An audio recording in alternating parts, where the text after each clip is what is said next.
Ya, bismillahirrahmanirrahim. Assalamualaikum warahmatullahi wabarakatuh. Baik, kali ini kita masuk materi bab 2 tentang fluktuasi iman, ya, atau tentang naik dan turunnya keimanan. Apa saja yang akan kita bahas di materi pada kali ini? Kita akan membahas tentang naik dan turunnya keimanan, ya. Kemudian dalil-dalilnya yang akan kita bahas di sini, sebab-sebab hal-hal yang dapat menurunkan keimanan kita. Kemudian selanjutnya juga akan masuk tentang hal-hal yang dapat menguatkan keimanan atau tauhid kita. Terakhir masuk poin tentang hal-hal yang dapat menaikkan kadar keimanan kita. Itu yang akan kita bahas di materi bab 2 kali ini.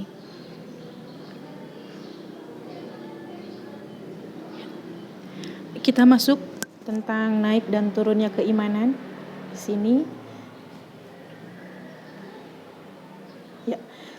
Sebagaimana telah kita ketahui bahwasanya keimanan kita akan bertambah, ya. Bertambah dengan kebaikan atau amalan yang kita lakukan, ketaatan yang kita lakukan, dan tentunya akan turun keimanan kita ketika kita melakukan kemaksiatan. Kemaksiatan kepada Allah Subhanahu wa taala itulah yang menyebabkan atau salah satu yang menjadi faktor turunnya keimanan kita.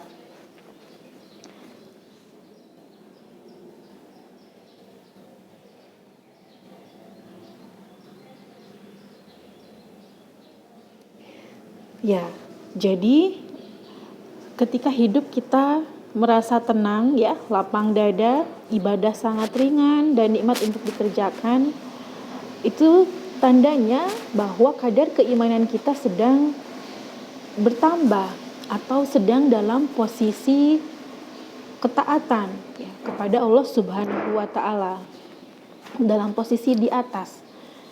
Akan tetapi kadar keimanan juga bisa turun, ya.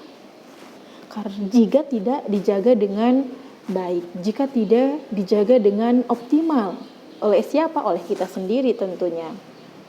Ya. Jadi dalam diri kita pasti akan ada selalu tarik-menarik antara keimanan dan kemaksiatan. Atau Allah menganugerahkan dalam hati kita, ya, fa'alhamaha fujuraha wa taqwaha, yang artinya dalam hati kita ada sisi baik, ada sisi buruk, ya. Tergantung kita siapa yang akan mendominasi. Ketika sisi baik mendominasi, berarti kita dalam ketakwaan. Tetapi ketika yang baik terkalahkan oleh sisi buruk, ya, fujurnya, sisi fujur, berarti kita akan berada dalam keimanan yang lemah.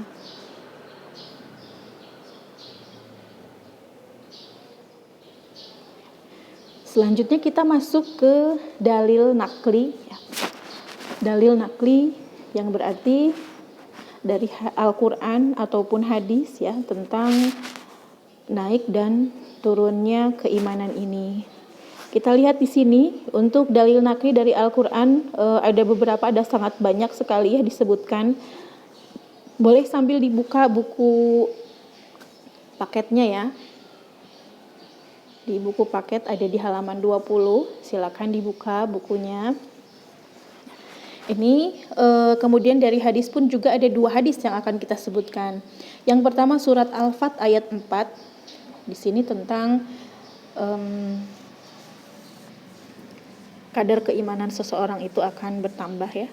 Huwallazi anzala sakinata fi qulubil mu'minina liyazdadu imanan ma'a imanihim.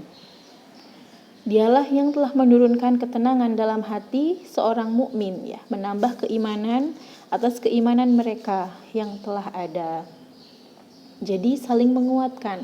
Ketika kita berkumpul dengan orang-orang yang memiliki keimanan kuat, maka pancaran positif itu pun juga akan berpengaruh terhadap kita, sehingga kita enggan melakukan hal-hal yang sifatnya tidak berada dalam ketaatan, ya. Karena kita terpancar oleh energi positif tadi, ya, di lingkungan kita, teman-teman selalu berada dalam ketakwaan atau keimanan yang bagus. Kemudian yang kedua dalam surat Al-Kahfi ayat ke-13. Ini ayat fenomenal ya, setiap hari Jumat kita baca surat Al-Kahfi. Innahum fityatun amanu bi rabbihim wazidnahum huda. Sesungguhnya mereka adalah pemuda-pemuda yang beriman kepada Tuhan mereka dan kami tambahkan petunjuk kepada mereka. Ini kisah yang fenomenal juga ya. Bagaimana diceritakan di sini pemuda-pemuda yang memiliki keimanan yang sangat kuat dan Allah menambahkan hidayah kepada mereka. Kemudian ada di surat Maryam ayat ke-76 yang berbunyi wa yazidullahu alladhina ihtadu wa yazidullahu alladhina ihtadaw huda. Orang menambah keimanan mereka yang telah mendapat petunjuk. Jadi kenapa kita selalu dan harus meminta petunjuk kalau kita dalam sholat kita setelahnya ada zikir ya, jangan dilupakan. Dalam zikir itu kemudian kita berdoa, di antara doanya adalah Allahumma inni as'alukal huda wat tuqa wal ghina. Jadi hidayah, ketakwaan selalu kita minta kepada Allah Subhanahu wa taala. Kenapa? Karena tadi Allah akan memberikan hidayah bertambah kepada kita ketika kita sudah memilikinya. Kemudian selanjutnya ada di surat Muhammad ayat ke-17. Walladzina ihtadaw zadahum hudaw wa atahumut taqwahum. Di sini juga sama ya, Allah memberikan petunjuk kepada mereka yang bertakwa. Nah, makanya posisi takwa ini dimiliki oleh seluruh umat muslim. Apapun profesinya, gelar takwa harus selalu disandang oleh kita semua yang mengaku beragama Islam atau mengaku dirinya seorang mukmin. Ketakwaan ini harus seorang dokter, dia harus menjadi seorang yang bertakwa. Seorang apalagi usahawan ya, kemudian businessman, businesswoman, kemudian juga orang yang berada di pemerintahan ya, kemudian juga sama halnya dengan ilmuwan. Ketakwaan itu pun juga harus diraih. Selain berprofesi di dunia sebagai seorang dokter, ilmuwan gitu ya, atau bahkan dai yang selalu menyeru pada kebaikan ya, harus menyandang gelar ketakwaan ini. Kemudian ada di surat Al-Mudaththir ayat ke-31 di sini wa yazdadal ladzina amanu imana, agar orang beriman bertambah keimanannya. Jadi sudah sangat membuktikan di beberapa ayat ini bahwasanya keimanan itu bisa mengalami kenaikan ya, bisa naik, bisa turun.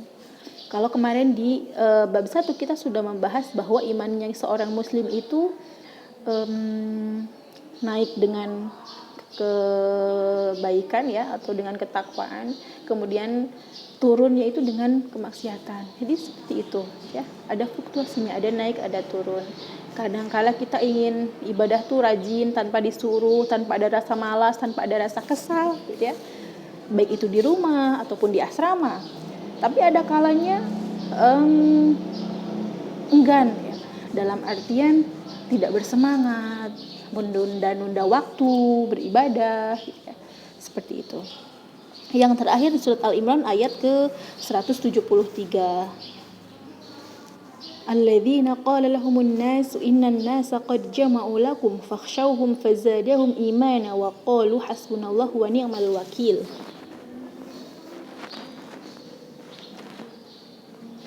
Jadi ini tentang dalam peperangan ya. Faktor utama di sini disebutkan yang menjadikan kemenangan itu selain dari alat-alat tempurnya yang luar biasa pun juga adalah karena keimanan yang sangat kuat, bisa jadi seperti itu. Kita mengingat kisah Muhammad Al-Fatih ya, ketika ingin melaksanakan sholat subuh, waktu itu sebelum penaklukan, beliau mengatakan, siapa di antara kalian yang belum pernah meninggalkan sholat tahajud? Tidak ada satupun yang tunjuk tangan atau mengajukan diri. Kemudian Muhammad Al-Fatih sendiri mengatakan, alhamdulillah saya tidak pernah absen, tidak pernah alfa ya, dalam melaksanakan qiyam. Jadi di sini menunjukkan bahwa keimanan atau ketaatan kepada Allah yang menjadi salah satu faktor kemenangan, adanya pertolongan dari Allah Subhanahu wa taala. Kita melihat ketika di kelahiran Rasulullah SAW ya, ada tentara Abrahah yang ingin menghancurkan Ka'bah gitu ya. Kakek Nabi SAW mengatakan bahwa Ka'bah ini sudah memiliki penjaga gitu ya. Jadi kalau saya mau dibunuh atau diapakan juga nggak apa-apa, karena Ka'bah itu sudah ada yang menjaganya, seperti itu. Dan Allah memberikan ya bantuan, menurunkan bala tentaranya untuk memenangkan Ka'bah atas Raja Abraha, dan dihukum juga dengan berbagai macam penyakit ya di akhir hayatnya dan pasukannya. Kemudian selanjutnya kita masuk ke hadisnya di sini. Ada 2 hadis yang disebutkan. Yang pertama hadis dari Imam Tirmizi ya. Di sini disebutkan bahwa dalam hadis ini ya ma'syaran nisa tasaddaqna fa inna kunna aksaru ahlin nar, kata Rasul berpesan, wahai kaum perempuan, perbanyaklah sedekah, fa inna kunna aksaru ahlin nar, karena paling banyak di antara kalian itu yang masuk neraka. Kenapa wahai Rasul? Qala likasratil la'natikun wa kufra wal ashir qala. Jadi kenapa katanya perempuan itu banyak yang masuk neraka? Yang pertama, kalian akan banyak melaknat ya, melaknat, mengeluh, dan tidak digunakan lisannya dalam hal-hal yang kebaikan, memuji, berzikir dan sebagainya. Kufur atau tidak bersyukur atas pemberian suami juga. Sudah lisannya tidak baik, kemudian tidak bersyukur ya. Tidak bersyukur atas pemberian nafkah dari suami-suami mereka, itu kata Rasulullah SAW. Kemudian qala wa ma ra'aitu min naqisati aqli wa dini aglab lidzawil albab wa dzawir ra'yu min kunna. Kata Rasul juga mengatakan, katanya, tidak pernah melihat orang yang kurang akal dan kurang agama mengalahkan orang yang cerdas dan punya pemikiran dari kalian. Jadi kita perempuan atau kaum wanita ini kata Rasul disebut naqisat akal atau kurang akal. Kemudian disebut juga kurang agama. Kenapa gitu ya, wahai Rasul? Apa yang dimaksud, kata salah seorang wanita ketika itu bertanya, apa yang dimaksud dengan kurang agama dan kurang akal? Kemudian Rasul mengatakan bahwa yang dimaksud dengan kurang akal karena persaksian 2 orang wanita sama dengan persaksian 1 orang pria. Kemudian kurang agama yang dimaksud adalah karena kita para perempuan mengalami masa yang disebut dengan menstruasi atau haid ya. Bisa 3 hari, 4 hari, bahkan 1 minggu, 7 hari berarti ya, kita tidak melaksanakan sholat. Tetapi itu tidak dimiliki ya oleh kaum laki-laki. Kemudian yang kedua, hadis dari Imam Muslim ya, ada di kitab sahihnya beliau, juga hadis Tirmizi sama. Al-imanu bid'un wa sab'una bab. Jadi katanya iman itu 70 sekian pintu, dan yang paling rendahnya itu adalah menyingkirkan gangguan dari jalanan. Jadi kalau tingkatan yang paling rendah ada kita tidak bisa gitu ya, kita cuek ya. Ketika di tengah jalan kita jalan kaki menemukan misalkan ada batu besar yang menghalangi pejalan kaki ataupun pengguna motor, mobil gitu ya, kita cuek dan acuh saja. Harus dipertanyakan keimanan kita gitu ya. Itu yang paling rendah bentuk keimanan yang paling rendah disebutkan di ayat ini gitu ya. Kalau keimanan itu punya 70 sekian pintu, dan yang paling rendahnya tadi disebutkan. Jadi kalau kita di jalan menemu hal-hal yang membahayakan, yang mencelakakan, jangan berpikir saya mah udah lewat gitu ya. Berarti akan mencelakakan orang lain, seperti itu. Kemudian selanjutnya kita masuk ke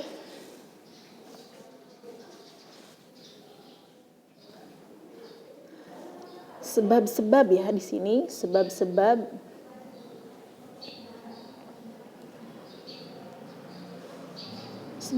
yang dapat menurunkan kadar keimanan. Ada 2 jenis. Pertama, internal, yang sifatnya dari dalam diri kita, ada 6 faktor kita akan sebutkan. Kemudian yang selanjutnya ada eksternal, ya. Ini berarti faktor dari luar, menyebabkan keimanan kita menurun, kadar keimanan kita berkurang, tapi faktornya dari luar, X. Untuk yang pertama, yang internal atau dalam diri kita, yang pertama adalah kebodohan. Lagi-lagi al-jahl atau kebodohan disebut ya.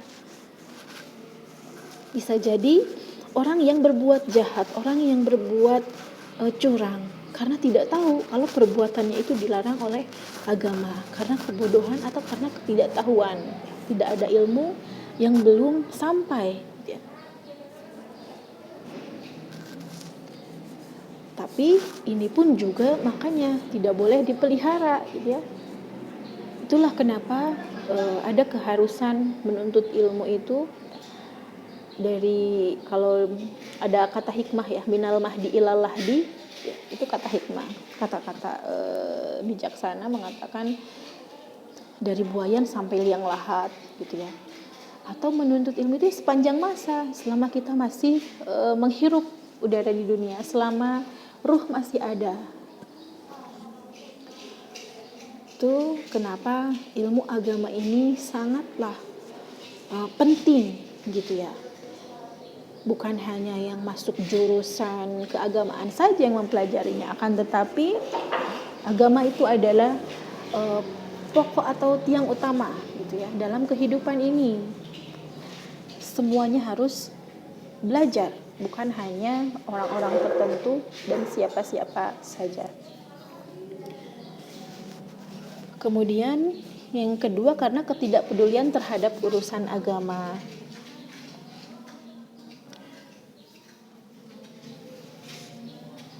Karena inilah ya yang menyebabkan pikiran seseorang diisi dengan hal-hal duniawi yang sifatnya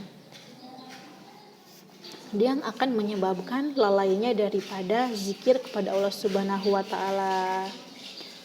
Hilangnya rasa takut, ya, hilangnya rasa malu. Ketidakpedulian seseorang juga terhadap hal agama atau perkara agamanya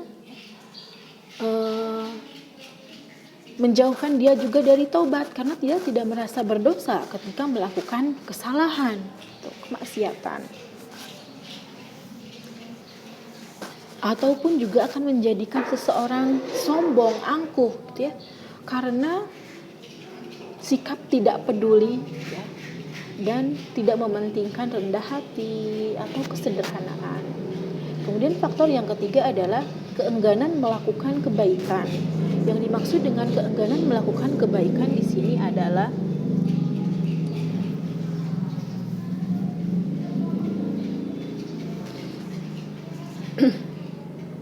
orang yang melakukan suatu kebaikan ya, orang yang enggan melakukan suatu kebaikan padahal mengetahui bahwa hal itu diperintahkan oleh Allah Subhanahu wa taala. Ini pun juga akan menjadi faktor yang melemahkan keimanan ya. Awalnya dari tadi tidak peduli, kemudian jadi enggan, jadi enggak mau ya melakukan hal-hal yang baik, untuk beramal hal-hal yang mubah atau yang disunnahkan saja enggak mau. Apalagi itu yang wajib aja ditinggalkan misalkan. Yang lainnya apalah lagi. Kemudian selanjutnya adalah melupakan kewajiban. Tadi karena sudah lalai, menjadi lemah hatinya.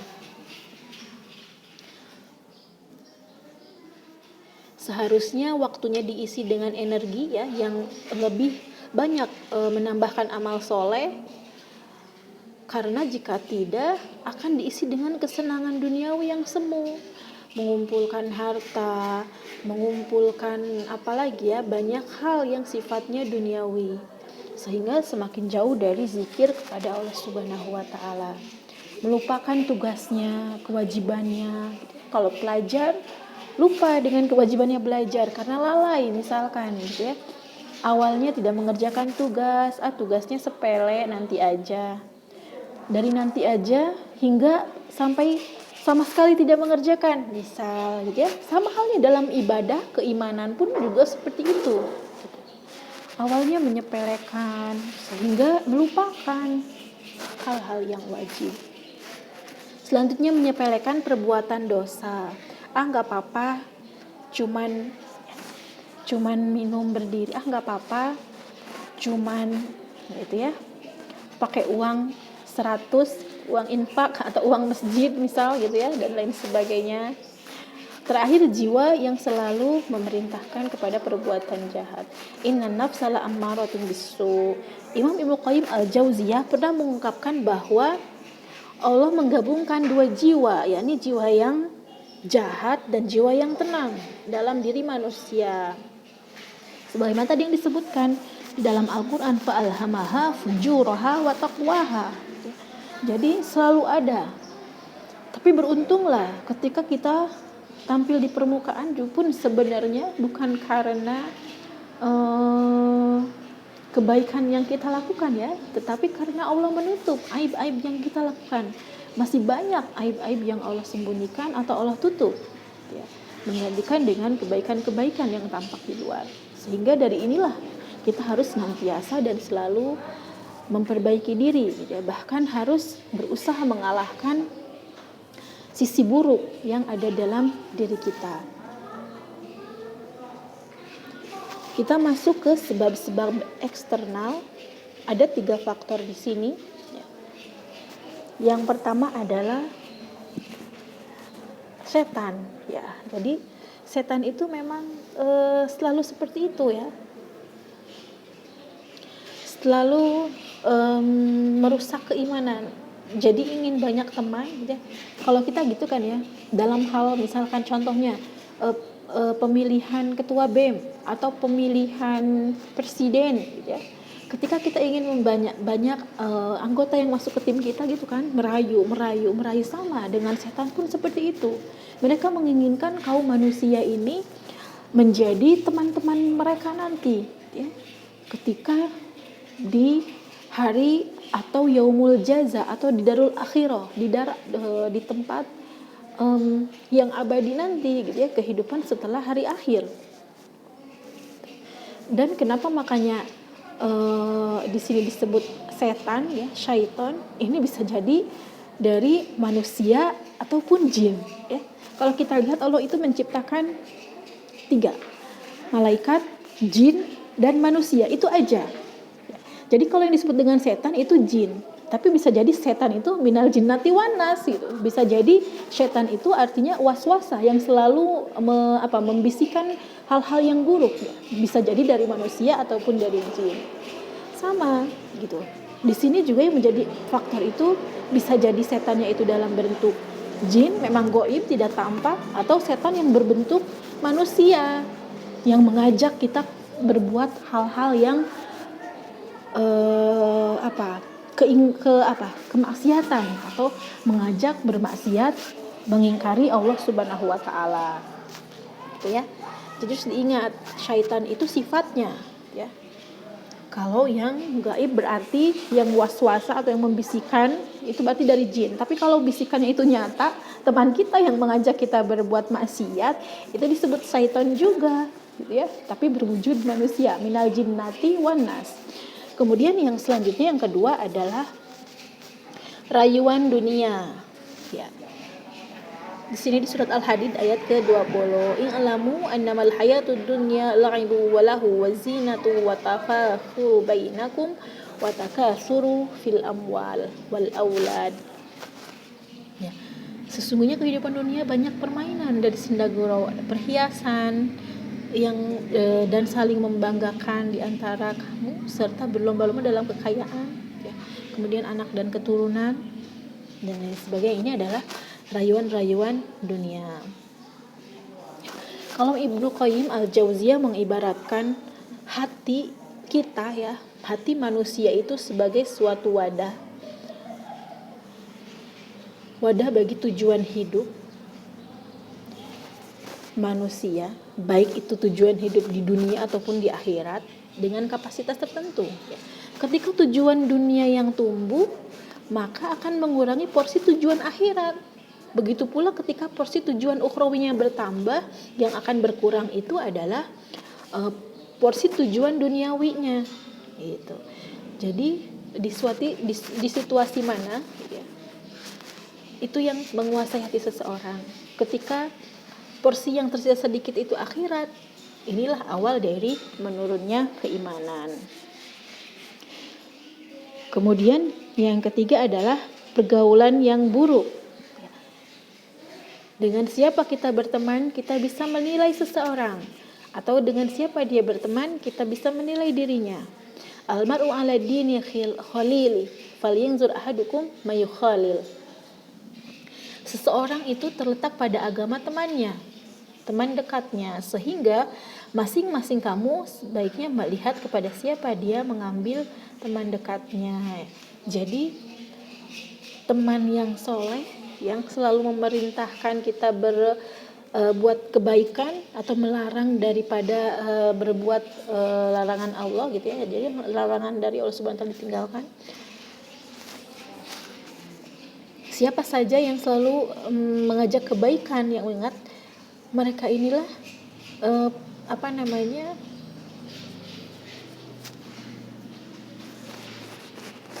kita yang harus menjadikannya teman gitu ya. Kenapa? Karena ketika bergaul dengan mereka, kita akan tertular, kita akan sama melakukan hal-hal yang dilakukan oleh mereka. Itu dan bukan hal yang mudah gitu ya, bukan hal yang mudah bagi kita untuk menaikkan kadar keimanan, karena tadi banyaknya faktor-faktor yang dapat menurunkan atau hal-hal yang berat yang dapat menurunkan kadar keimanan kita ya, seperti itu.